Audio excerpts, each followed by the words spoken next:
अशी नवनवीन कीर्तने व प्रवचने ऐकण्यासाठी आमच्या चॅनलला लाईक, शेअर व सबस्क्राईब करा. पवित्र सोवळी एकतीच भूमंडळे, ज्यांचा आवडता देव अखंडित प्रेम भाव, तेच भाग्यवंते सरती पुरती धनवित्ते, ज्यांचा आवडता देव अखंडित प्रेम भाव. तुका म्हणे देवा त्यांची केली पावे सेवा, ज्यांचा आवडता देव अखंडित प्रेम भाव. पांडुरंगा करू प्रथम नमन, दुसरे चरण संतांच्या, त्यांच्या कृपादाने कथेचा विस्तारू बाबाजी सद्गुरु दास तुका. नमो ज्ञानेश्वरा निवृत्ती उदारा सोपान देवा. नम मुक्ताबाई त्रिभुवन पावनी आद्यत्रे जननी देवाची. नमो सद्गुरु तुकया ज्ञान दीपा, नमो सद्गुरु सच्चिदानंद रूपा, नमो सद्गुरु भक्त कल्याण मूर्ती, नमो सद्गुरु भास्करा पूर्ण कीर्ती मस्तक माझा पाया.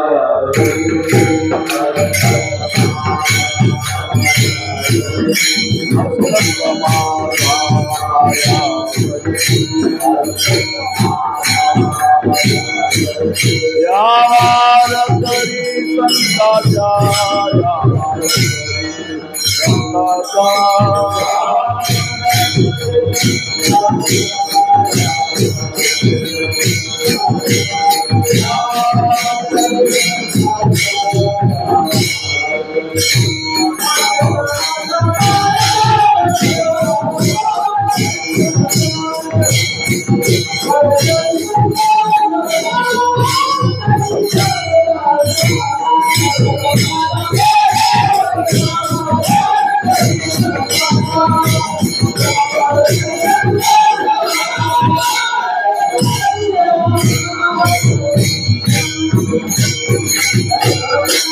मस्तक माझा पायावरी, या वार करी संतांच्या. पवित्र सोवळी एकतीच भूमंडळी, ज्यांचा आवडता देव अखंडित प्रेम भाव. शिवेकरता निवडलेला अभंग श्रीमंत जगद्गुरु श्री तुकोबारांचा असून, या अभंगातून जगद्गुरु श्री तुकोबाराय संत जीवनाची अबाधित स्वरूपाची श्रेष्ठता प्रगट करतात. प्रतिवर्षाप्रमाणे संपन्न होणारा हा संत शेना महाराजांच्या पुण्यतिथीचा उत्सव श्री संत शेना महाराज समाज उन्नती संघ गाडेमार्ग शहापूर यांच्या वतीनं, आणि त्या उत्सवाचा आजचा हा मुख्य अधिक समारोप दशमी, एकादशी, द्वादशी असा 3 दिवसाचा उत्सव आहे. बहुतांश संतांचा समाधीचा काल हा एकादशी नंतरच आहे, म्हणजे व्रताला धरून आहे बरं का. कारण एकादशीचं व्रत हे 3 दिवसाचं असतं बरं का. दशमीला या व्रताचा आरंभ होतो आणि द्वादशीला व्रताची सांगता होते. म्हणून हा 3 दिवसाचा व्रताचा पर्व काळ धरून जवळजवळ सकल संतांनी आपल्या जीवनाचा शेवट त्यात गाठलेला आहे बरं. तद्वत संत शेना महाराजांनी आपल्या जीवनामध्ये आपल्या कार्याची पूर्तता आज केलेली आहे. श्रावण वद्य द्वादशी, तेव्हा अशा संतांचं स्मरण करणं हे सकल समाजाचं, सकल जीवांचं कर्तव्य आहे. म्हणून त्या निमित्ताने आपण काही त्या संतांचं वर्णन करावं म्हणून संतांचं श्रेष्ठत्व प्रतिपादन करणारा अभंग शिवेकरता निवडलेला आहे. संत जीवन या भूतलावरती जे अवतीर्ण झालं, ते अवतीर्ण होण्याच्या मागे अनेक कारण सांगितली. त्यातलं महत्वाचं कारण आहे जगाच्या कल्याणा संतांच्या विभूती, देह कष्टविती परोपकारे. जगत कल्याणाकरता संत अवतीर्ण झाले. जगत कल्याणाचं त्यांनी उद्धाराचं कार्य केलं आणि ते कार्य करण्याकरता काहीतरी निमित्त लागतं. देह धारण करावाच लागतो, पण तो कोणत्या ना कोणत्या तरी यातीमध्ये धारण करावा लागतो.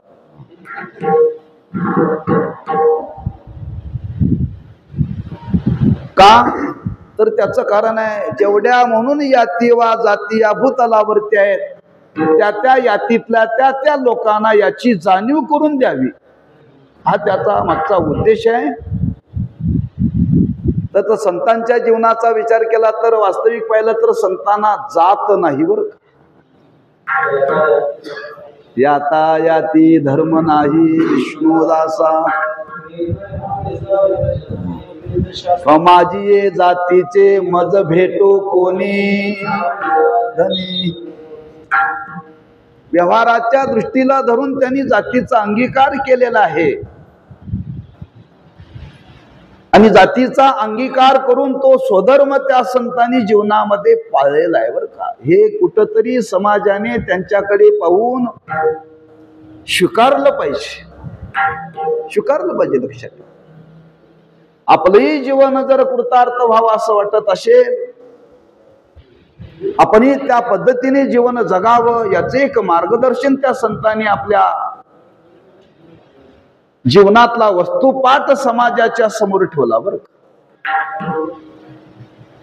म्हणून ज्ञानवर्णी वर्णन केले, समाजाला धरून वडील जे जे करीती तया नाम धर्म ठेविती, एर आचरती सामान्य सकल. हा सामान्य जीव त्याचं आचरण करतात, त्याला अनुसरून त्या संतांनी जीवनामध्ये कार्य केलेलं आहे. आणि ते कार्य करत असताना त्यांनी यातीचा अंगीकार केला आणि यातीचा अंगीकार करून परमार्थाची साधना केली की परमार्थाची साधना सर्वांना करता येते, सर्वांच्या करता आहे. मग ती कशा पद्धतीने करावी याचा एक संतांनी स्वानुभव जगाच्या समोर अक्षरबद्ध करून ठेवलेला आहे बरं का, वाङ्मयाच्या रूपाने. तो संत जीवन आहे, या भूतलावरती अवतीर्ण झालेला आहे. वरपंगाने पाहायला गेलं तर, लौकिक दृष्टीने पाहायला गेला तर महाराजांनी वर्णन केले, जरी ते माणसं दिसत असली तर ती माणसं नाहीत बरं का. काय प्रमाण संत नवती जगा माझी मानसा ते सारिके. जरी ती माणसं असली तरी माणसं नाहीत बरं का. दिसायला माणसं सारखे आहेत, आहे तरी कोण. देवते संत देवते संत, देवते संत.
देवते संत निमित्त त्या प्रतिमा मी तो सांगत शे भाव असो ठावे सकळा. बरोबर माहिती असावं कीर्तन करायला आणि म्हणणाऱ्याला दोघाले पाहिजे. बरं श्रोत्यांना काही माहिती नसलं तरी चालेल.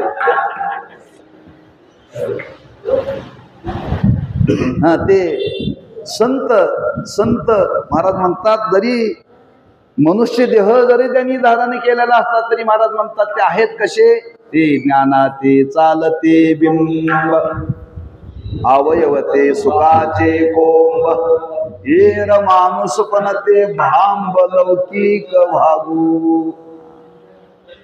असे संत या भूतलावरती अवतीर्ण होतात आणि अवतीर्ण होऊन त्यांच्या जगण्यातून त्यांच्या क्रियेतून त्यांच्या बोलण्यातून त्यांच्या अनुभवातून ते जगाचं परिवर्तन करतात. मी अनेक शब्द वापरले बरं. त्यांचं चालणं त्यांचं बोलणं त्यांचं उठणं त्यांचं बसणं किंबहुना त्यांचं झोपणं त्यांचं खाणं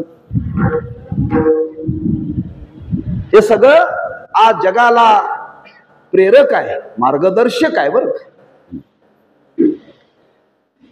तुकोबाराय म्हणतात खरंच या जगताचा जर विचार केला तर या जगतामध्ये त्यांच्या जीवनाची कोणीही बरोबरी करू शकत नाही. आमची तुमच्या बरोबर नव्हे बरं का. आम्ही तुम्ही सामान्य आहोत जीव. आम्ही तुम्ही सामान्य जीव आहोत. देवादिकांची यादी दिलेली आहे. मोठीच्या मोठी यादी आहे. आणि ज्या देवादिकांची यादी दिली त्यांचं दिव्यत्व त्यांचं श्रेष्ठत्व सांगितलेलं आहे. मग महाराज म्हणतात खरंच या भूतलाचा विचार केला या जगताचा विचार केला तर त्यांच्या बरोबरीला या भूतलावरती देवादिकांचं सुद्धा जीवन नाही. बरं मी तुकोबारांनी वर्णन केले ब्रह्मादिक तेथे तुम्हा ओळंगणे इतर तुलने काय पुरे. इतरांची काय कथा हो. हा ब्रह्मादिक देव सुद्धा त्यांच्या जीवनाला बरोबरीला उतरू शकत नाहीत. बरं मग काय आहे त्यांच्या जीवनामध्ये असं विशेषत्व. महाराज म्हणतात त्यांच्या जीवनामध्ये असं विशेषत्व आहे जिथं जिथं त्यांच्या जीवनाचा संबंध येईल तिथं तिथं त्यांच्या जीवनातून ज्या ज्या वस्तूशी संबंध आला त्या जीवनाला पावित्र्य प्राप्त होतं. काय प्राप्त होतं. पावित्र्य प्राप्त होत. का तर महाराज म्हणतात त्यांचं जीवन सर्व अंगाने पवित्र आहे. सर्व अंगाने. बरं कोणत्या अंगाने पहा त्यांच्याकडे. सर्व अंगाने संतांचं जीवन पवित्र आहे. आणि इतकं पवित्र आहे त्यांची पवित्रता कशानेही नाहीशी होत नाही. कशाने होत नाहीये. आणि ती पवित्रता मानशी घेऊन तुकोबारा सांगतात आज जगामध्ये जेवढी पवित्र पदार्थ आहेत त्यांची आणि संतांच्या जीवनाची जर तुलना केली तर महाराज म्हणतात संत जीवनच आज श्रेष्ठ आहे. हा भाव अभंगाच्या पहिल्या चरणामध्ये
पवित्र सोवळी एकतीच भूमंडळी. पवित्र आणि सोवळी दोन विशेषण वापरले. एकतीच भूमंडळी पवित्र, एकतीच भूमंडळी सोवळी, दोन भाव करायचे. दोन विशेषण वेगळी वेगळी आहेत बरं. पहिलं विशेषण त्यांच्या जीवनाचं श्रेष्ठत्व सांगण्याकरता पवित्र शब्दातून त्यांची श्रेष्ठता व्यक्त केलेली आहे. बऱ्याच गोष्टी पवित्र आहेत. पाहे पा दूध पवित्र आणि गोड. दूध कसं आहे? पवित्र आहे. गंगाजल कसं आहे? पवित्र आहे. गोमूत्र कसं आहे? पवित्र आहे. म्हणजे पवित्र वस्तू जगामध्ये पुष्कळ आहे. मग कोणी म्हणेल जगामध्ये एवढ्या पवित्र वस्तू असताना संतांच्याच जीवनाला पवित्र हे विशेषण का दिलं? का दिलं? दूधही अंगाने पवित्र आहे, गंगाही अंगाने पवित्र आहे, गोमूत्रही अंगाने पवित्र आहे. मग संतांचं पवित्र आणखी वेगळं काय सांगायचं आहे? हो, वेगळं सांगायचं आहे बरं. जजी दूर पवित्र असलं, गंगा पवित्र असली, गोमूत्र पवित्र असलं तरी महाराज म्हणतात त्या पावित्र्यालाही पवित्र करण्याचं सामर्थ्य ज्यांच्या जवळ आहे बरं. तीर्थातिकाचं वर्णन केले. तीर्थ ही येणाऱ्याला पवित्र करतात, पण आपण मळतात बरं का. जो कोणी या तीर्थामध्ये स्नान करेल त्याचं जीवन पवित्र होतं. पण पवित्र झाल्यानंतर त्याचा मळ त्या तीर्थामध्ये साचला जातो. पण साचलेला मळ कुठं न्यायचा? नगरपालिकेने.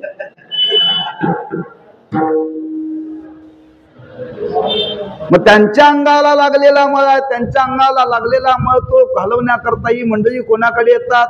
तीर्थे तया ठाया येती पुनीत व्हावया.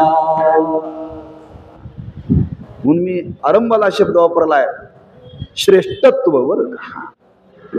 आणि ते अबाधित, हा, त्याला कोणीही बाधा आणू शकत नाही. अबाधित.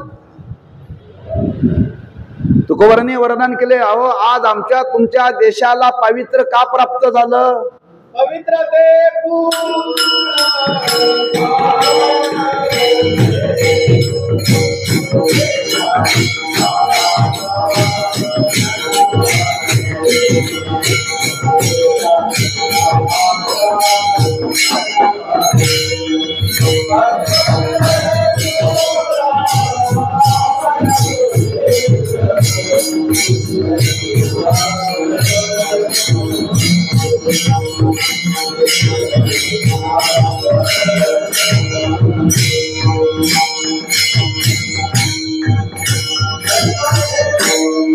पवित्र ते कुळ पावन तो देश, जेते हरीचे दास जन्म घेती. ज्यांच्यामुळे आज आपल्या ह्या देशाला किंबहुना या भूमीला पावित्र्य प्राप्त झालेलं आहे, पावित्र्य प्राप्त झालेलं आहे.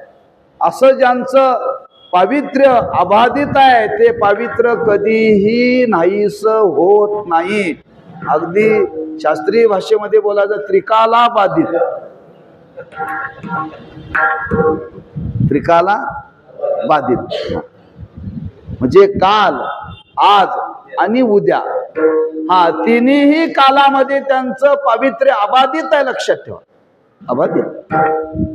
कधी त्यांच्या पावित्र्याला अपवित्रता निर्माण होत नाहीये, होत नाही. म्हणून असं ज्यांचं जीवन या भूतलावरती पवित्र आहे, किती पवित्र आहे वर्णन केले. देह पवित्र आहे का अपवित्र आहे? देह अपवित्र आहे. बर, देह पवित्र नाही आहे. हा, तुम्ही किती शॅम्पू लावा, शॅम्पू भरून लावा,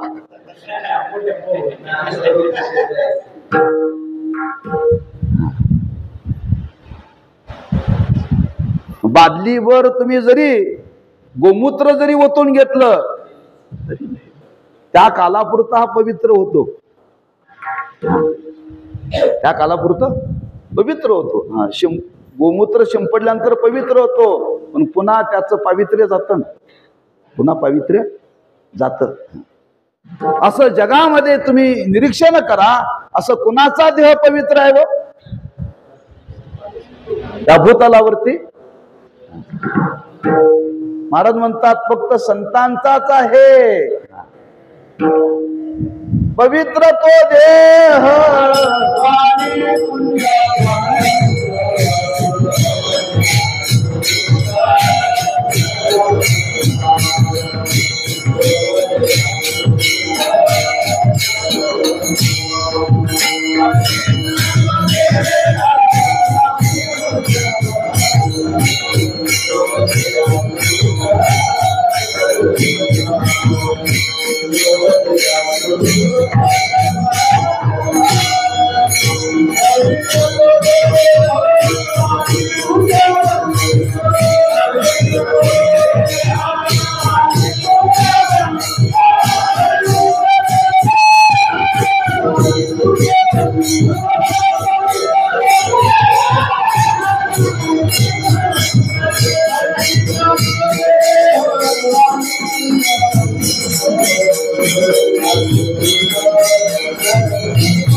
पवित्र तो देह. कधी कधी त्याला अपावित्र्याची बाधा होते. म्हणून मी सांगत होतो आपल्याला, दूध पवित्र आहे पण कुठपर्यंत नासत नाही तोपर्यंत. किती दिवस तुम्ही दूध ठेवू शकता हो? पवित्र आहे ना, पवित्र असलं तरी नासत नाही तोपर्यंत. म्हणजे त्याला बाधा आहे पावित्र्याला. गोमूत्र पवित्र आहे कुठपर्यंत? जोपर्यंत त्यात किडे होत नाही तोपर्यंत. त्यातही बारीक कृमी होतात बरं का कालांतराने. म्हणजे त्यालाही बाधा आहे, पण संतांच्या जीवनाला बाधाच नाहीये. त्याला म्हणतात अबाधित पावित्र्य. आणि असा अबाधित पावित्र्य या भूतलावरती महाराज म्हणतात संतांचा पवित्र एकतीच भूमंडळी. दुसरा विचार प्रगट केला, सोवळी. सोवळ कशाला म्हणतात? पवित्रता वेगळी आणि सोहळे पण वेगळं बरं का. सोवळ वेगळं आणि सोहा वेगळा बरं का. बरीच माणसं सोहळ्याला सोहळा म्हणतात बरं का.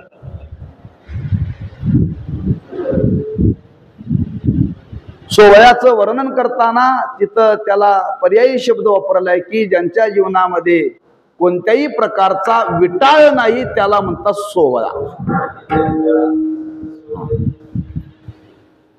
कोणत्याही प्रकारचा विटाळ नाहीये. विटाळ कशा कशाने येतो? मी तिकडे जाणार नाहीये विस्तार करण्याकरता. विकाराच्या संबंधाने विटाळ येतो. जर आपल्या जीवनामध्ये जर विकार वाढले, काम क्रोध, या काम क्रोधाच्या विकाराने सुद्धा विटाळपण येतं बरं का. विटाळपण येतं. महाराज म्हणतात त्या संतांच्या जीवनाचा विचार केला तर त्या विकारांचा संबंधच त्यांच्या जीवनामध्ये नाही किंवा त्यांच्या जीवनाला कधीच ओवळेपण नाही.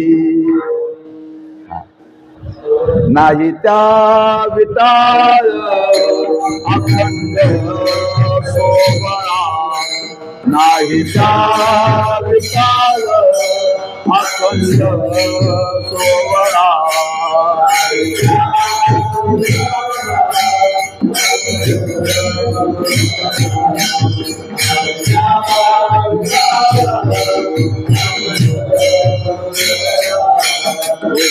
वेगळा गाणी वेचा,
अखंड सोहळा. अखंड त्यांच्या जीवनाला ओवळे पण कधीही नाही बरं, कधीच नाही आहे. कारण विकाराच्या संबंधाने हे ओवळे पण येतं. त्यातलं पहिलं कारण सांगितलं स्वस्वरूपाचं अज्ञान. स्वस्वरूपाचं अज्ञान ज्यांच्या जीवनामध्ये अज्ञानच नाहीये ते येताना ज्ञानच घेऊन आले. ते ज्ञान स्वरूपच आहेत. ज्ञान स्वरूपच असल्यामुळे महाराज म्हणतात त्यांचं जीवन या भूतलावरती कसं आहे, अबाधित सोवळेपण आहे बरं का. येणार जाणार नव्हे, येणार जाणार नव्हे, अखंड आहे. अखंड सोहळा म्हणून या भूतलावरती तुकोबाराय म्हणतात पवित्र एकतीच भूमंडळी. सोवळी एकतीच भूमंडळी. अबाधित, त्यांच्या जीवनाला कशाचाही कोणाचाही स्पर्श झाला तरी त्यांच्या जीवनातलं सोळे पण जात नाही आणि पावित्र्य जात नाही. उलट ज्यांच्या जीवनाशी संबंध आला त्यांच्या जीवनातलं जातं. बरं, म्हणून एक तीच भूमंडळी, चकार, चकार वापरलाय. चकार म्हणजे त्यांच्या बरोबरीला कोणीने अन्यांची व्यावृत्ती केली, अन्यांची व्यावृत्ती केली. एक तीच भूमंडळी, तुका म्हणे भूमंडळी, तुका म्हणे भूमंडळी,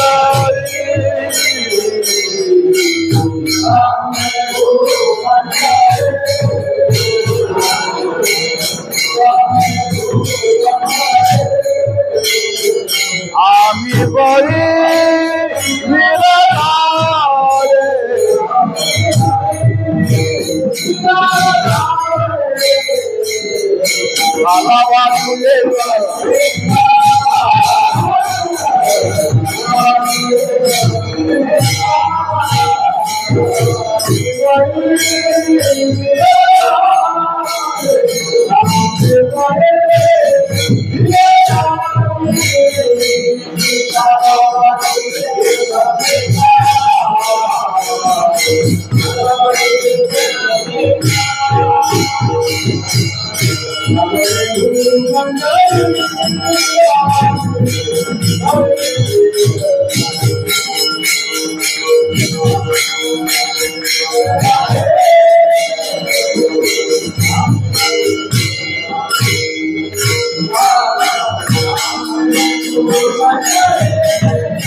भूमंडळी, आम्ही बळी वीरगाडे. एक तीच भूमंडळी, या भूमंडळावरती, या भूतलावरती, या विश्वामध्ये, या जगतामध्ये, या त्रिभुवनामध्ये महाराज म्हणतात त्यांच्या बरोबरीला कोणीही नाही आहे.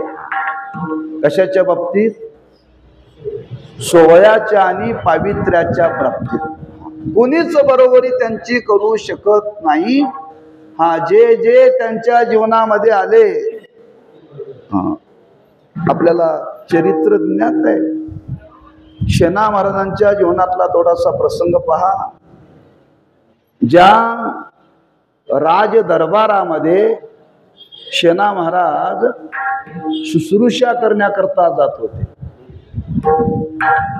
परंपरेनं, बरं का. ज्या राजाची शुश्रूषा करत होते त्या राजाला रोग होता, कुष्ठरोग. कुष्ठरोग हा औषधाने निवृत्त होत नाही, होत नाही, बरं का. आता काय विज्ञानाने प्रगती केली असेल तर काय माहिती नाही, पण अजून नाही. आता तो शरीरावरती निर्माण होतो. पण शेना महाराजांच्या स्पर्शाने त्या राजाचा कुष्ठरोग गेला. हे कशाचं सामर्थ्य आहे हो? पावित्र्याचं, सोळेपणाचं. म्हणून हे कोणत्यामुळे झालं? राजाने आतापर्यंत केला नाही का प्रयत्न केला नसेल म्हणतात त्या राजाने. राजा आहे ना. आताचे मंत्री आपल्या देशामध्ये रोग बरा नाही झाला तर अमेरिकेला जातात, अमेरिकेला जातात. मग त्या काळात राजाला हे माहिती नव्हतं, माहिती होतं पण त्याला माहिती होतं हे कशाने जाणार नाही. पण संतांच्या स्पर्शाने मात्र त्या राजाचा तो कुष्ठरोग गेला. एक तीच भूमंडळी, असं त्या भूमंडळावरती अबाधित श्रेष्ठ त्या संतांचं जीवन आहे. माशी मंडळी या भूतलावरती राहून काय करतात? महाराज म्हणतात एकच त्यांच्या जीवनाचं ध्येय आहे, एक ते जीवनामध्ये करतात ते भगवंताच्या नाम साधनेशिवाय, भगवंताच्या सेवेशिवाय दुसरं जीवनामध्ये काहीही करत नाहीत. अभंगाच्या दुसऱ्या चरणात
ज्यांचा आवडता देव अखंडित प्रेम भाव, अशा संतांच्या जीवनाकडे जर पाहिलं तर तुकोबाऱ्या म्हणतात फक्त त्यांच्या जीवनामध्ये एकच, ज्यांचा आवडता देव.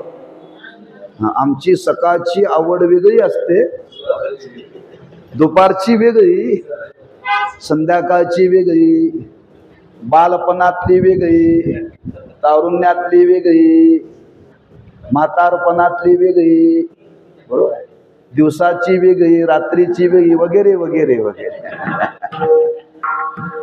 काल परत्वे, देश परत्वे, वस्तू परत्वे, आमची तुमची आवड बदलते. त्यांची आवड कधी बदलतच नाही बरं का, त्यांची आवड कधीच बदलत नाही, लक्षात ठेवा. आज घातलेली कपडे उद्या आवडतात नाही आवडत. अहो सकाळी घातलेली संध्याकाळी आवडत नाहीत. हा, म्हणजे क्षणाक्षणाला आपली आवड बदलते.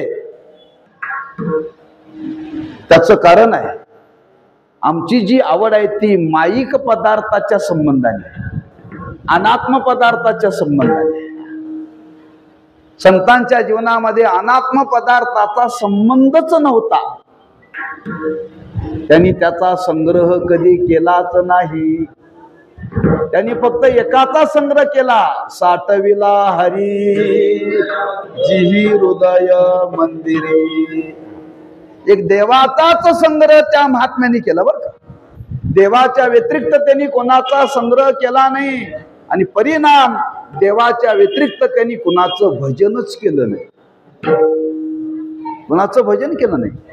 म्हणून महाराज इथं शब्द वापरतात, ज्यांचा आवडता देव आवड हे रूप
गुजिरी सगुण ज्यांचा आवडता देव.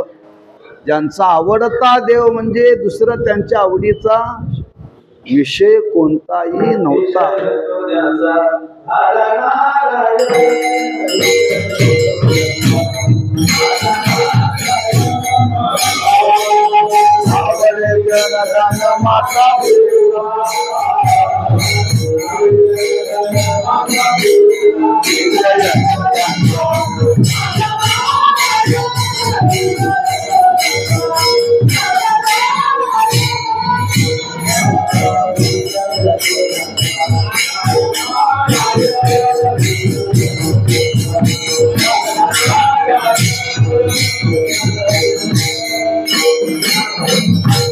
नावडे धन जन आवडे देव. ज्यांचा आवडता देव. हा, संतांचं जीवनच आहे फक्त त्यांच्या आवडीचा विषय देव. आणि आवडीचा विषय देव असल्यामुळे नुसता आवडीचा विषय देव नाही, महाराज म्हणतात त्या देवाविषयी अखंडित प्रेम भाव. अखंडित प्रेम भाव. बघा व्यवहाराची काय स्थिती आहे. व्यवहाराची स्थिती कशी आहे पहा तुम्ही. बरं, मुलाचं प्रेम आईवरती कुठपर्यंत असतं. बरोबर, लग्न होत नाही तोपर्यंत आईवरती प्रेम असतं. आई आई आई आई शिवाय ते काय बोलत नाही. मग लग्न झाल्यानंतर आईवरचं प्रेम बायकोकडे. त्यानंतर दैवयोगाने मुलगा झाला, बायकोवरचं प्रेम कमी झालं, मुलावरती येतं. ही आज प्रापंचिक जीवनातली अवस्था आहे. त्याला अखंडित प्रेम भाव म्हणत नाहीत. बरं, अखंडित प्रेम भाव म्हणत नाहीत. म्हणजे अनेकांचा संबंध आला की प्रेमामध्ये खंड पडतो. प्रेमामध्ये खंड पडतो. अनेकाविषयी प्रेम निर्माण होतं. महाराज म्हणतात त्या संतांच्या जीवनाचा विचार केला तर एकच प्रेम जे आरंभाला देवाविषयी होतं तेच शेवटच्या कालापर्यंत देवाविषयी त्यांच्या चित्तामध्ये प्रेम. बरं, हा, त्यात चढ उतार नावाचा काय प्रकार. अखंडित प्रेम भाव. वैष्णव तो दया अवघी देवावरी माया नाही अनिक प्रमाण.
अवघी देवावरी माया म्हणणं काय आणि अखंडित प्रेम भाव म्हणणं काय एकच आहे. बरं का.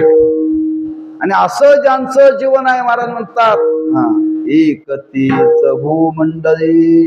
नवे नवे तुकोबर आहे ना, शब्द बोलता बोलता आवरले नाही, अनावर झाला. अनावर आणि अनावरतेने तुकोबारा म्हणतात अरे या भूतलावरती त्यांची बरोबरी कोणी करू शकत नाही. यात नवल नाही. त्यांच्यासारखी भाग्यवान या भूतलावरती दुसरं कोणी नाहीच आहे.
तेचे भाग्यवंते सरती पुरती धनवित्ते. महाराज म्हणतात त्या भूतलावरती त्या संतांचं जीवन महाराज म्हणतात ते भाग्यवान आहेत. त्याची तिथेही चकारच आहे बरं, तिथेही चकारच आहे. का भाग्य सुद्धा येणार जाणार आहे आमच्या तुमच्या जीवनात. आमच्या तुमच्या जीवनामध्ये सुद्धा भाग्य येणार आणि जाणार आहे. त्यांच्या जीवनातलं तिने जगाला किती जरी दिलं सरती पुरती धनवित्ते, त्यांनी वाटलं तरी ते संपत नाही व उलट वाढतंय. त्यांच्या जवळ आहे बरं का. हा म्हणून त्याला त्यांनी शब्द धन वित्ते, हे सामान्य धन नव्हे बरं का. हा असं सामर्थ्य ज्यांच्या जीवनामध्ये आहे. महाराज म्हणतात एकतीच भूमंडळी नवे नवे तुकोबाराय शेवटी वर्णन करतात. अशा संतांचं श्रेष्ठत्व जर आपल्याला जाणून घ्यायचं असेल, अरे बाबांनो तुम्हाला देवाची सेवा करायची गरज नाही आहे.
कुंडली गवरदा हरी नागदेव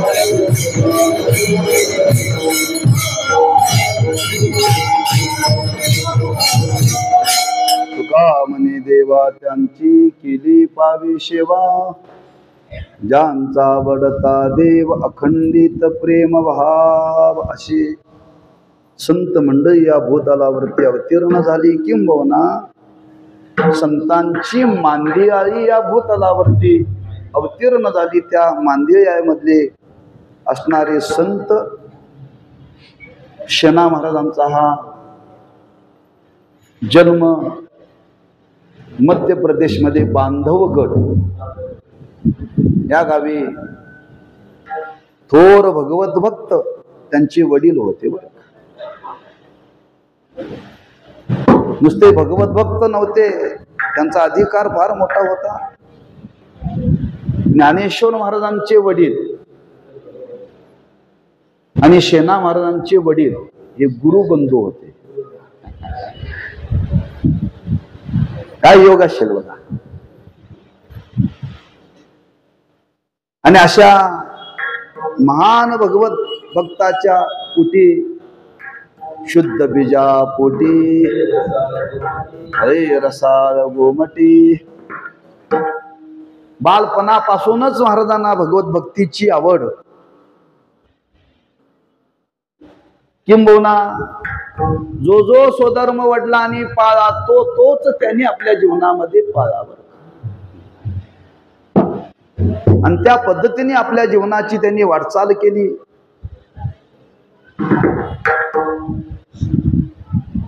आता ज्या यातीमध्ये त्यांचा हा जन्म झाला, अवतीर्ण झाले, तो यातीचा स्वधर्म त्यांनी जीवनामध्ये स्वीकारला. वेद प्रमाण मानून बरं का. हे कालाच्या ओघात लोकांना लागतंय बरं का. लोकांना लागतंय. तुम्ही महाराजांच्याकडे पहा, शेना महाराजांचं चरित्र पहा. हा वेद प्रमाण मानून त्यांनी तो स्वधर्म स्वीकारला.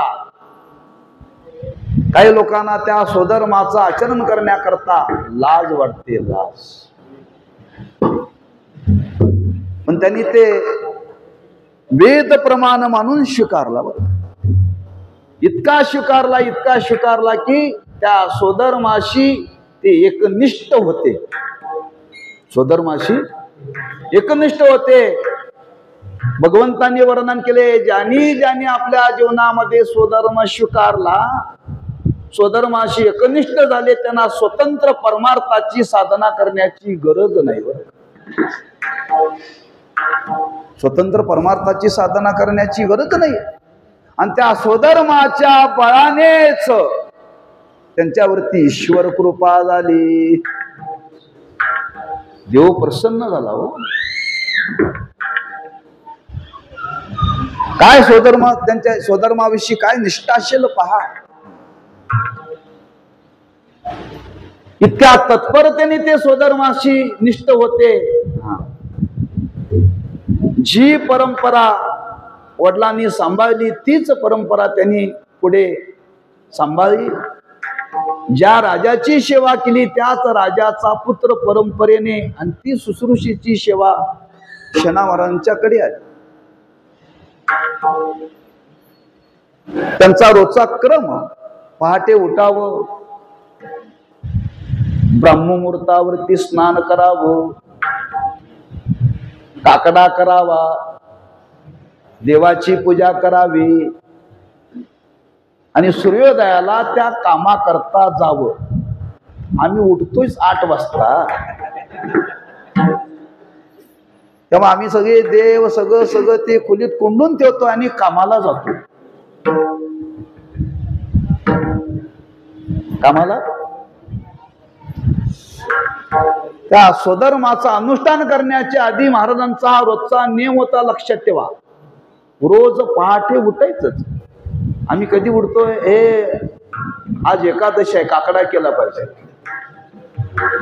दिवाळी आहे, दसरा आहे, काहीतरी पाहुणचार समारंभ असेल तर आपण ब्रह्ममुहूर्ताला उठून कार्य करतो. त्यांच्या रोजच्या जीवनातला विधी होता, लक्षात ठेवा. आणि तो रोजचा विधी करावा आणि आपल्या वाट्याला आलेला स्वधर्म किती प्रहर करावा?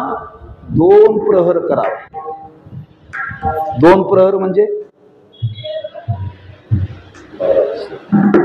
6 तास, बर का? 2 प्रहर म्हणजे 1 तासाचा 3 तासाचा 1 प्रहर. 6 ते 9 आणि 9 ते 12 म्हणून 3 तासाच्याला 1 प्रहर म्हणतात. महाराजांचा रोजचा विधी 2 प्रहर समाजाची सेवा करायची. किती? 2 प्रहर. सकाळी 6 वाजल्यापासून 12 नंतर घरी याचं, पुन्हा अंगी स्नान करायचं. बरं, पुन्हा स्नान करायचं, भोजन करायचं आणि दुपारच्या नंतरचा काळ पुन्हा परमार्थाच्या साधनेमध्ये. पुन्हा वस्ताऱ्याला हात लावायचा नाही. आमचे रात्री 12 वाजले तरी हात निघत नाही.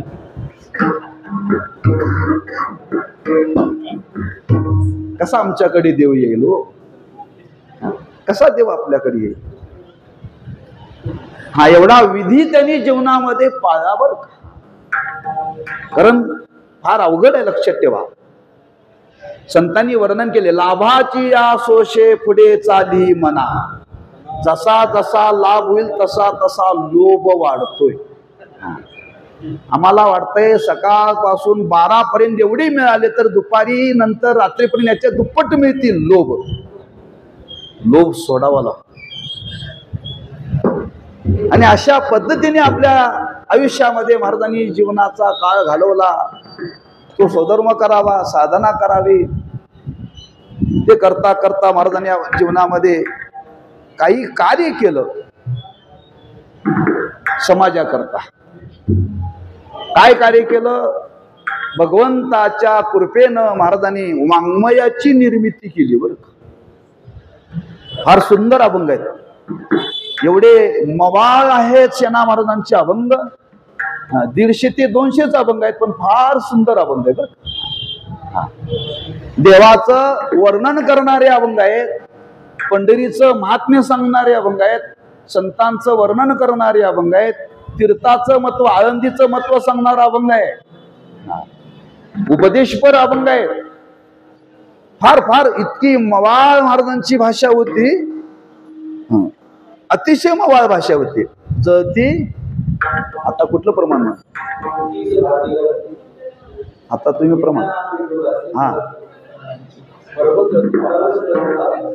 पर्वत जळती पापाचे, घेता नाम विठोबाचे. ऐसा नामाचा महिमा हा महाराजांचा अभंग आहे. बरं, हा एक अभंग पाहण्यासारखे आहेत. एका अभंगावरती कीर्तन करावे असे अभंग आहेत. अडचण आहे आपल्याला पाठ होत नाही. आहे ते पाठ राहीना. फार आहेत. बघू, एखादा संकल्प आपल्याला आला तर एकदा आपण सेना महाराजांच्या गाथेचं पारायण करूया. सेना महाराजांच्या गाथेचं फार अभंग नाही, 150 पावणे 200 अभंग आहेत. 2 दिवसात सुंदर आपल्याला चालीवरती करता येईल. बघू, करू. काही वेळ निश्चित सांगत नाही, फक्त संकल्प करून जाऊया आपण. एका संतांच्या वाङ्मयाचं पारायण केलं पाहिजे. बरं, पारायण केलं पाहिजे. आणि अशी सुंदर वाङ्मयाची निर्मिती महाराजांनी आपल्या जीवनामध्ये केली. नवे नवे त्यांच्या जीवनामध्ये असं वाटलं की वडिलांच्या मुखातून त्यांनी ज्ञानोबऱ्यांचं महत्व ऐकलं. आणि महत्व ऐकल्यामुळे त्यांना वाटत होतं एकदा आळंदीला जाऊन यावं, एकदा आळंदीला जाऊन यावं. आणि आले, तिथून आले बरं का, प्रवास करीत करीत आळंदीला आले. ज्ञानोबराय समाधी घेतल्यानंतरचा काल पुढचा आहे. इंद्रायणीचं स्नान केलं, महाद्वारामध्ये गेले, सिद्धेश्वराचं दर्शन घेतलं, पिंपळाला प्रदक्षिणा घातल्या आणि माऊलींच्या समाधीच्या दर्शनाला गेले. आणि समाधीच्या दर्शनाला घेतले, समाधीचं दर्शन घेतलं. आणि समाधीचं दर्शन घेतल्यानंतर त्यांनी ज्ञानोबरांचं केलेलं वर्णन आहे. ज्ञानदेव गुरु देव ज्ञानदेव तारू, शेनामने माझा ज्ञानदेव. म्हणजे त्या समाधीकडे पाहिल्यानंतर त्यांच्या मुखातून तिथंच काव्य तयार झालं. माझ्या जीवनामध्ये सर्वस्व ज्ञानोबरायच आहेत. म्हणजे एवढी त्यांची निष्ठा संतांच्या विषयी, या पद्धतीने आपल्या जीवनामध्ये त्यांनी कार्य केलं. आणि तो स्वधर्म करत असताना त्यांच्या जीवनामध्ये एक प्रसंग घडला. आपल्याला ज्ञात आहे की सेवेला विलंब झाल्यामुळं राजा क्रोधावला. राजा क्रोधावल्यामुळं भगवंतांनी विचार केला, जो माझ्या सेवेमध्ये अखंड आहे, माझी काहीतरी जबाबदारी आहे ना. ये यथा मां प्रपदन्ते संस्ततैव भजाम्यहम्. जो मला जर सर्वस्व देत असेल तर आपणही त्याला सर्वस्व दिलं पाहिजे. आणि या न्यायाने त्या क्रोधावस्थेमध्ये भगवंताने सेना महाराजांचं रूप धारण केलं आणि त्या राजवाड्यामध्ये प्रवेश केला आणि त्या राजाची सेवा केली. ज्यावेळी क्रोधावलेला राजा होता, डोळे रागाने लाल भडक झाले होते. आणि क्रोधाने लाल भडक झाले होते. देवच सेना महाराजांच्या रूपाने प्रवेश केल्याबरोबर लाल झालेले डोळे होते तसे झाले. फक्त सेना महाराजांना पाहिल्याबरोबर काहींचे झोपून लाल होतात वगैरे वगैरे, पण ते लवकर जात नाहीत त्यांच्या दर्शनामध्येच बर का. शांत झाला राजा, आसनावरती बसलेला आहे आणि राजाच्या हनवटीला स्पर्श केला. हनवटीला स्पर्श केल्याबरोबर राजाच्या अंतःकरणामध्ये अष्टसात्विक भाव जागे झाले. आरसा दाखवला, आरशात देव दिसायला लागला. वाटीमध्ये पाणी होतं, पाण्यात देव दिसायला लागला. फक्त स्पर्श केल्याबरोबर. आणि पूर्ण शुश्रूषा केली. आणि शुश्रूषा केल्यानंतर राजा प्रसन्न झाला आणि ओंजळ भरून सोन्याच्या मोहरा दिल्यावर तशाच घेतल्या, त्या भुकटीमध्ये टाकल्या. आले देव, जिथं सेना महाराज बसत होते तिथे ठेवली. देव निघून गेले. सेना महाराजांना वाटला विलंब झाला, आपण जावं, राजा वाट पाहत असेल. दुपटी घेऊन गेले. तिथे गेल्यानंतर प्रवेश केल्यानंतर राजाने पाहिलं, माले महाराज आपण येऊन गेला. येऊन गेला? अहो मी घर सोडलेलं नाही तरी मी येऊन कसा काय जाईन म्हणते. माझ्याकडे बघा, माझ्याकडे बघून तर लक्षात येईल. नुसतं माझ्याकडे बघू नका. माझ्या शरीरावरती जो कुष्ठरोग होता तो गेला हे तरी बघा. नाही म्हणले मी आलोच नाही. एवढ्यावरती माझ्या सांगण्याचा भरवसा नसेल तर तुमच्या दुपटीमध्ये सोन्याच्या मोरा आहेत त्या तरी बघा. उघडून बघितल्या तर होत्या. शना महाराज स्तब्ध झाले आणि विचार करू लागले, ज्या अर्थी एवढं हे कार्य घडलेलं आहे त्या अर्थी हा बाबा येऊन गेला. भक्त समागमी सर्व भावे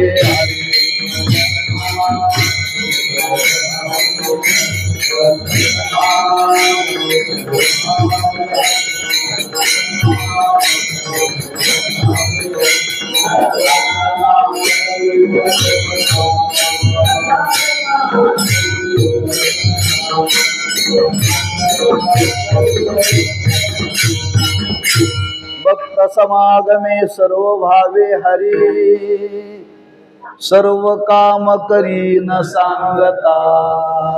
महाराजांच्या लक्षात आलं देवाने हे कार्य केलं, राजाला जाणीव करून दिली. राजे साहेब मी नाही, देव आला होता.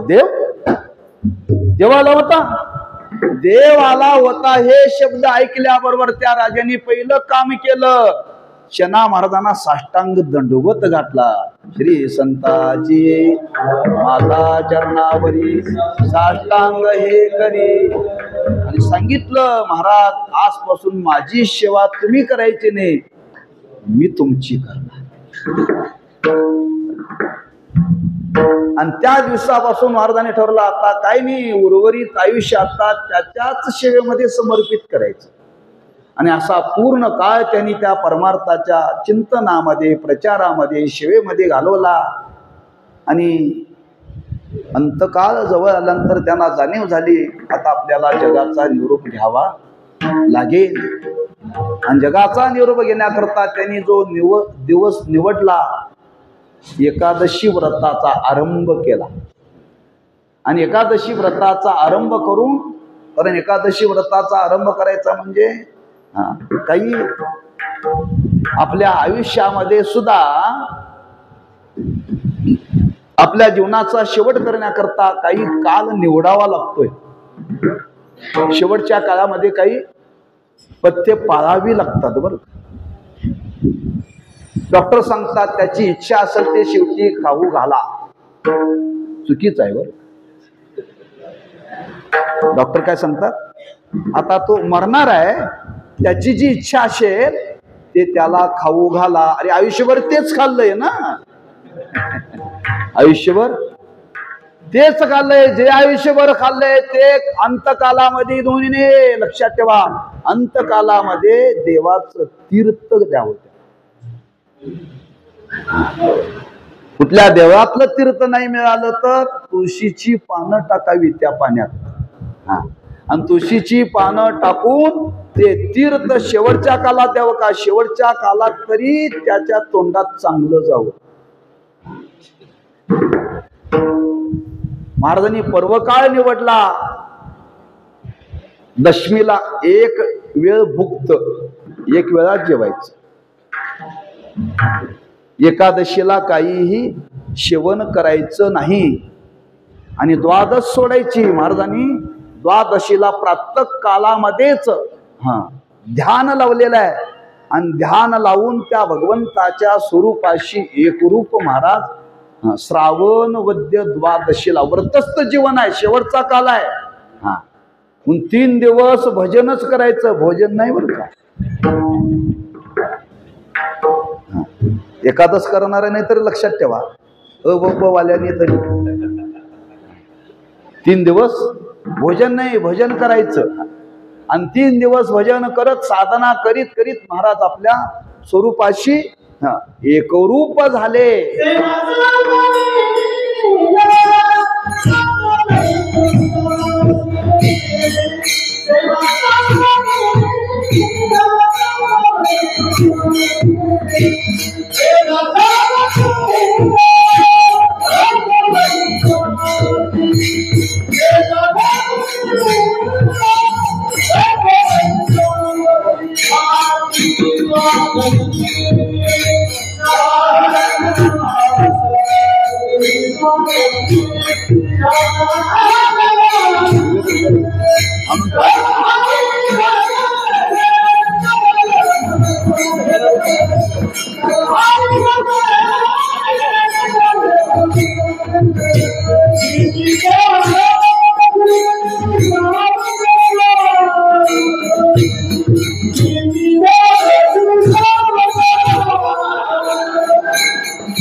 ज्ञानेश्वर माऊली ज्ञानराज माऊली तुकाराम ज्ञानेश्वर माऊली ज्ञानराज माऊली तुकाराम जय जय ज्ञानेश्वर माऊली ज्ञानराज माऊली तुकाराम जय जय ज्ञानेश्वर माऊली ज्ञानराज माऊली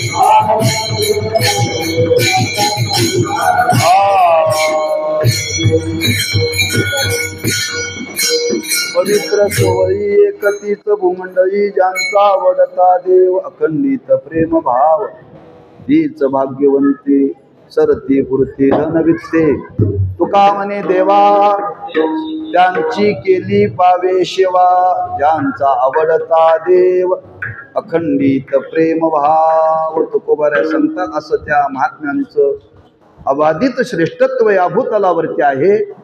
मग तुम्हाला जर जीवनामध्ये सेवा करायची असेल तर देवाची करू नका, अशा संतांचीच करा.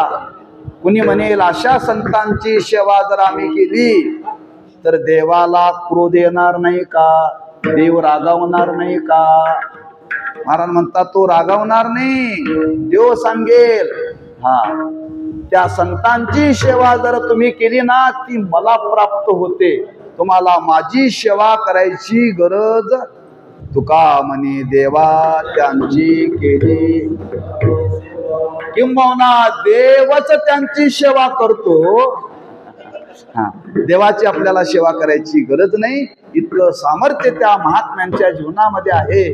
तुकोबारे म्हणतात तुका म्हणे देवा त्यांची केली पावे सेवा ज्यांचा आवडता देव अखंडित प्रेम भाव.